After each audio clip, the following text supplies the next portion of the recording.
دار و بەرد و سەوزایی ئەو شارە نەماوە بە فلێکس و کوتەکە ئاسن دانەپۆشرێت کە بۆ بانگەشی هەڵبژاردن بەکار دەهێنرێت.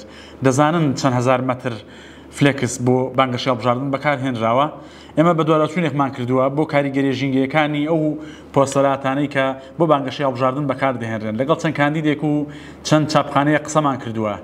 ئەوەی کە ئێمە پێیگەشت و نمونەیەکە کە زیاتر لە 600 بۆ نزیکەی 700,000 مەتر فلێکس بۆ بانگەشەی هەڵبژاردن بەکار هێنراوە.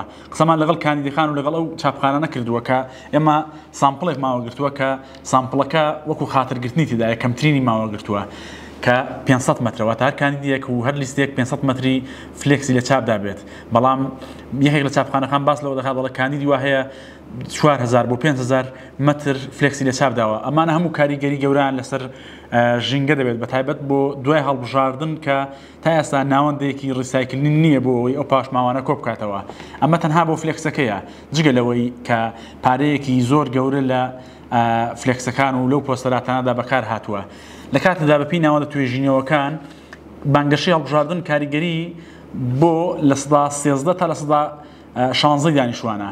ئێمە دەپرسین ئەم ڕێژەیە ئەوە دەهێنێت کە دار و بەرد و دیواری ئەم وڵاتەی پێویست بکرێت و بانگەشەیەکی ناتەندروستی پێوەبەڕە بکرێت. ئەم بابەتە وردەکاری زۆر زیاتری تێدایە و نمونەی وڵاتانیش تێدایە دەتوانن سەدانی 964 دۆتکەی ئاردی بکەن.